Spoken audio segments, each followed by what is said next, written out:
सदस्य Shri G.K. Pandvi ji. Thank you, Chairman Madam, for giving me the opportunity to speak on this extremely important and serious issue in the House. I stand in this House today to express my deep concerns regarding the Disaster Management Bill 2024. It is extremely necessary to examine its various aspects in detail and in an analytical sense. I will present each aspect of the bill in detail so that it becomes clear why this bill poses a significant challenge to the country's disaster management framework. Firstly, I would want to ask the government and the concerned minister for carefully explaining the legislative intent of bringing this bill. It is not enough to just introduce the bill.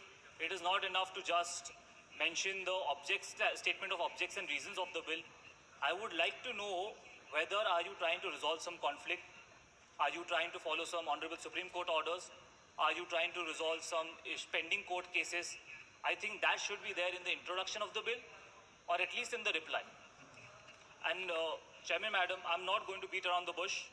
I'll straight away dive into the contents of the bill. In Section 2 of the Disaster Management Act 2005, they are trying to insert an explanation under subsection 1 clause D, which I'll read it out right now. For the removal of doubts, it is clarified that the expression man-made causes does not include any law and order related matter or situation, or any situation arising from law and order related matter or situation. I want to ask the government, why not? Why cannot a law or an order of the government be considered man-made cause of disaster? Is the government immune from responsibility? I would like to know the clarification from the concerned minister as well. Also, they have tried to mention man-made causes. They have defined disaster, but they have not defined man-made disaster. I think it is very important because, as you might be seeing, that we have had n number of railway accidents. We have had bridges collapse in this country.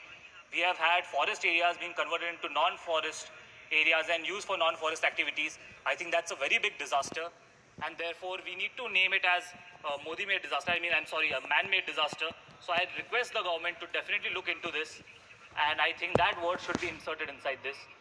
I would also want to ask the government that they have mentioned the word climate just once in the bill. They have not mentioned climate change at all. I want to ask the government whether they are interested in introducing the definition of the word climate change in the bill, or are they refraining to accept that there is no climate change. Also, I would like to mention that they are trying to insert a clause DA, which is talking about disaster database. I like the idea of introducing collecting data in this database, but in the definition of it, they have only mentioned that central government will give input. The government should know that the state government are also stakeholders. They should also be considered. They should also be asked what kind of statistics and data should be collected from the state government. So I would like another request from the government to give clarification regarding that. In clause GC, they have defined the word hazard. I do not see the requirement of defining the word hazard, because if there is a word called disaster, we are talking about Disaster Management Act. Why are they defining the word hazard? They are defining hazardous events. They are trying to define hazard-prone areas instead of disaster-prone areas. So I would request the government to clarify, why are they using the word? Are they using it interchangeably? That kind of clarification I would request from the government. Also, very important clause, that is a clause 36 of this bill, that claims that the word compensation be replaced with relief. I think it's completely wrong to replace the word with compensation to relief, because as I'm a lawyer, I know that compensation is recognized in consumer law, it is recognized in constitutional law as well as environmental law. It is a legal right. Even if the government doesn't accept it, it is at least deemed to be a legal right.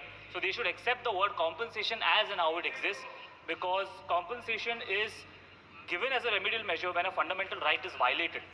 I would like to mention a case of MC Mehta case, which is AIR 1996 SC 711. The Honorable Supreme Court had held that they have the power under Article 32 to award compensation to the victims of pollution. Compensation, I like to define the word compensation here. Compensation is social insurance. It is a welfare measure by the government. It is a government obligation to protect its citizens. By making it, that you're replacing the word compensation to relief, the government is saying that it cannot be claimed as a legal right, and relief becomes a discretionary option as per the whims of the central government. it cannot be claimed in court, and therefore relief is only obligatory and not extended as a legal right. Also, Chairman Madam, I would like to mention that since other MPs are present here from the government as well as the opposition, the Member of Parliament has absolute no say in this decision-making process. They are not in any of the committees. They are not in the response team. It is very well said that yes, they are trying to introduce Section 41A in the bill, which is talking about Urban Disaster Management Authority. I welcome that move. Again, there is no Member of Parliament has no role in it. So I would request the government to at least give a certain role to a Member of Parliament in this bill.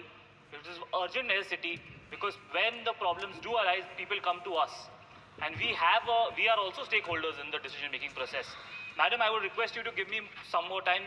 Speaker, sir, had said 3-4 days ago that if you're talking genuinely about the bill, if you're talking genuinely about the bill, you should be given extra 5 minutes. Speaker, sir, had said that, so just kindly give me those 5 minutes. Okay, I'll just try to wrap it up as soon as possible. As other members have also mentioned about the over-centralization. It's not just centralization, it's over-centralization. The central government is trying to absorb all the powers within themselves and trying to take away the powers from the state governments. I would like to give an example that when the Amphan cyclone did occur, the states of West Bengal and Odisha played a crucial role in disaster management. So I think that they definitely the role of the state government should be taken into consideration. Also, I would like to talk about the complexity in emerging financial. Ma'am, I'll just complete in 1 minute, just suggestions. Last line. I will not talk about the other parts of the bill. I would request the government that they take help of advanced technology with ISRO, Indian Meteorological Department, National Remote Sensing Agency. For research and development, I would request that AI, remote sensing and big data analytics to be considered.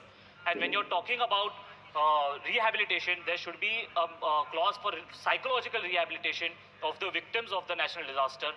And definitely, I think this bill, they are talking about preparedness in the bill, but they're not prepared to execute this bill. So I think they should reconsider the whole contents of the bill and reintroduce it again. Thank you, Madam.